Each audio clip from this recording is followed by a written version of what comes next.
তো লাস্ট পার্টে আমরা দেখেছিলাম যে তাদের সুডো প্র্যাকটিশনার এক্সাম শুরু হয়ে গিয়েছিল, কিন্তু ঠিক সেই সময় ওই এলাকায় হাউবাইয়ের অ্যাঙ্কেল একটি গোল্ডেন ক্রোয়ের ডিম রেখে যায়, যা বড় হয়ে খুবই বিপজ্জনক এক দানবে পরিণত হয়।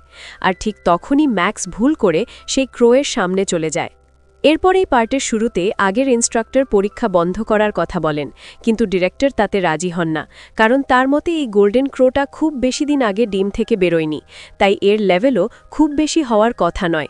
তাই ক্যান্ডিডেটদের এমন পরিস্থিতি থেকে বাঁচার উপায় জানা উচিত। এদিকে আমরা দেখি ম্যাক্স গোল্ডেন ক্রোটাকে দেখে সরাসরি আক্রমণ করে, কিন্তু ক্রোটা ম্যাক্সকে ছিটকে দূরে ফেলে দেয়।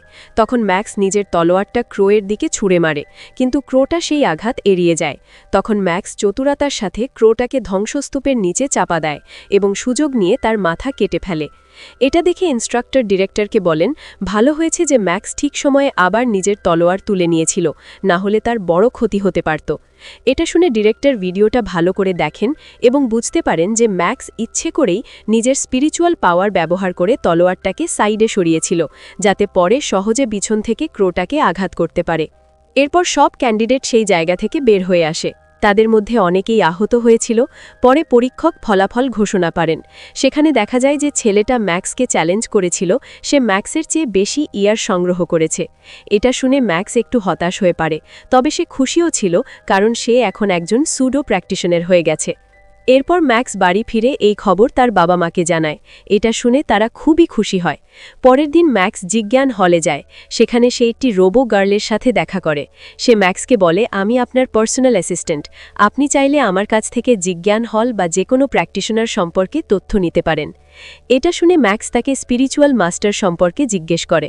তখন রোবো গার্ল বলে যে স্পিরিচুয়াল মাস্টার দুই ধরনের হয়।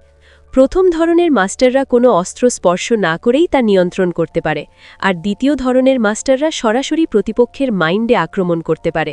এরপর ম্যাক্স রোবো গার্লকে টেকনিক বই দেখাতে বলে, কারণ সে সেগুলো কিনতে চায়, কিন্তু দাম দেখে সে অবাক হয়ে যায়, কারণ সেগুলো খুবই দামি ছিল। তখন রোবো গার্ল তাকে বলে যে সে নিজের লেভেল অনুযায়ী টেকনিক বই কিনতে পারে, তাহলে সেগুলো অনেক সস্তা হবে, কারণ এই পৃথিবীর সবচেয়ে শক্তিশালী প্র্যাকটিশনার হাংয়ের টেকনিক বইয়ের সামনে এগুলোর দাম আসলে কিছুই না। এটা শুনে ম্যাক্স হাংয়ের কথা ভাবতে থাকে এবং বুঝতে পারে যে তাকে যদি হাংকে ছাড়িয়ে যেতে হয়, তাহলে তাকে সেই টেকনিকগুলোর ওপর ফোকাস করতে হবে যেগুলোতে সে ভালো। তাই ম্যাক্স 9 টায়ার শর্ট টেকনিক কিনে নেয়। এরপর রোবো গার্ল ম্যাক্সকে জিজ্ঞেস করে সে আর কিছু কিনতে চায় কিনা। তখন ম্যাক্স অস্ত্র দেখতে চায়, কিন্তু সে সেগুলো কিনতে পারে না, কারণ তাদের দাম তার বাজেটের কাছাকাছিও ছিল না। এরপর যখন ম্যাক্স বাড়িতে ছিল, তখন চ্যান নামের এক অ্যাডভান্সড প্র্যাকটিশনার তার টেকনিক বইগুলো ডেলিভারি দিতে আসে। তখন ম্যাক্স তাকে জিজ্ঞেস করে, আপনি নিজে কেন এসেছেন, চাইলে তো কাউকে পাঠাতে পারতেন।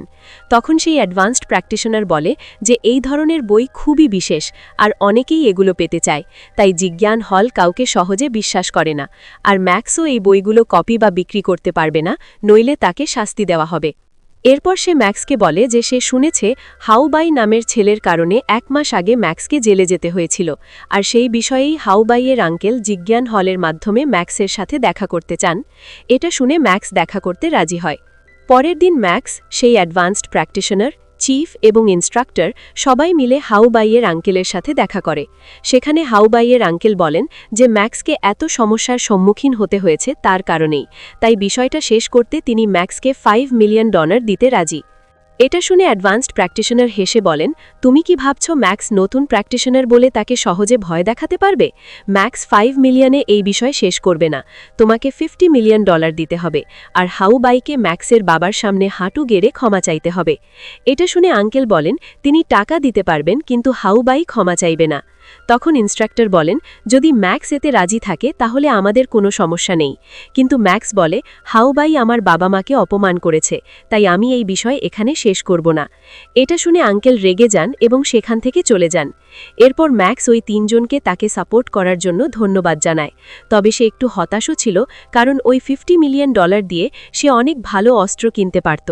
তখন অ্যাডভান্সড প্র্যাকটিশনার ম্যাক্সকে বলে, তোমার যে অস্ত্রগুলো দরকার তার একটা লিস্ট আমাকে দাও, আমি সেগুলো তোমাকে অর্ধেক দামে এনে দিতে পারবো, কারণ জিজ্ঞান হলে কন্ট্রিবিউশন পয়েন্ট আছে যেগুলো ডিসকাউন্ট হিসাবে ব্যবহার করা যায়। এটা শুনে ম্যাক্স খুশি হয়ে যায়।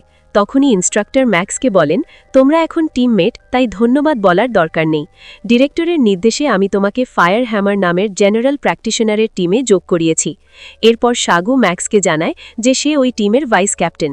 একই সময় ইনস্ট্রাক্টর ম্যাক্সকে সতর্ক করে বলেন, এই টিমের প্রথম মিশনে যদি তুমি কোনো ভুল করো বা টিমমেটদের বিপদে ফেলো, তাহলে আমি তোমাকে টিম থেকে বের করে দেব। এদিকে হাওবাইয়ের আঙ্কেল বুঝতে পারছিলেন না যে ম্যাক্স কিভাবে গোল্ডেন ক্রো থেকে বেঁচে গেল। তবুও তিনি ম্যাক্সকে পথ থেকে সরিয়ে দেওয়ার পরিকল্পনা করতে থাকেন। সেই রাতে ম্যাক্স একটি খারাপ স্বপ্ন দেখে, যেখানে সে এবং তার ফায়ার হ্যামার টিমের সদস্যরা কেউ একজনের হাতে মারা গেছে। তবে ম্যাক্স এই স্বপ্নকে খুব গুরুত্ব দেয় না। পরের দিন সকালে সে আর্মার পরে চেঙ্গুর সাথে ফায়ার হ্যামার টিমের অন্য সদস্যদের কাছে যায়, কারণ তাদের একটি নতুন অ্যাসাইনমেন্ট দেওয়া হয়েছিল। সেখানে পৌঁছে চেঙ্গু ম্যাক্সকে টিমের ক্যাপ্টেনের সাথে পরিচয় করিয়ে দেয়, যিনি খুবই শক্তিশালী ছিলেন।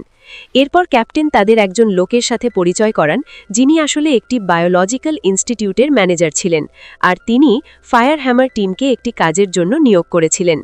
তারপর সেই ম্যানেজার তাদের বলেন, আমরা খবর পাই যে সেই ভলেন্টিয়ারদের উপর মনস্টাররা আক্রমণ করেছে, তাই আমি চাই তোমরা সবাই সেখানে গিয়ে তাদের উদ্ধার করে নিয়ে আসো। এটা শুনে সবাই এই অ্যাসাইনমেন্টে রাজি হয়ে যায় এবং এরিয়া 0201-এর দিকে রওনা দেয়। এদিকে আমরা দেখি ভলেন্টিয়ারদের মধ্যে ইভাও ছিল, যে মনস্টারদের থেকে বাঁচতে এদিক ওদিক দৌড়াচ্ছিল। অন্যদিকে ফায়ার হ্যামার টিমও সেই এরিয়ার দিকে এগিয়ে আসছিল, কিন্তু হঠাৎ করে মনস্টাররা তাদের ঘিরে ফেলে। এটা দেখে তারা সবাই সতর্ক হয়ে যায়। ঠিক তখনই সেখানে একটি বিশাল পিগ বিস্ট এসে ম্যাক্সকে দূরে ছুঁড়ে ফেলে দেয়। সেই পিগ বিস্টকে দেখে বাকি মনস্টাররা ভয়ে পালিয়ে যায়। তখন ম্যাক্স আবার উঠে দাঁড়িয়ে তার তলোয়ারটি পিগ বিস্টের শরীরে ঢুকিয়ে দেয়, কিন্তু তাতেও পিগ বিস্টটি মারা যায় না। তাই ম্যাক্স তলোয়ারটি বের করে সেই পিগ বিস্টের উপর সম্প্রতি শেখা সেই সোর্ড টেকনিক ব্যবহার করে। এর ফলে পিগ বিস্টটি মারা যায়। এটা দেখে ক্যাপ্টেন ম্যাক্সের প্রশংসা করে, কারণ সে খুব সহজেই একটি এফ ক্লাস মনস্টারকে মেরে ফেলেছিল। ঠিক তখনই ম্যানেজার তাদের কাছে ভলেন্টিয়ারদের একটি ছবি পাঠায়, যেখানে ইভাও ছিল। ইভাকে দেখে ম্যাক্স অবাক হয়ে যায়। এদিকে দলের একজন সদস্য একটি সাউন্ড ডিভাইস খুঁজে পায়, যেটা দিয়ে মনস্টারদের আকর্ষণ করা হয়।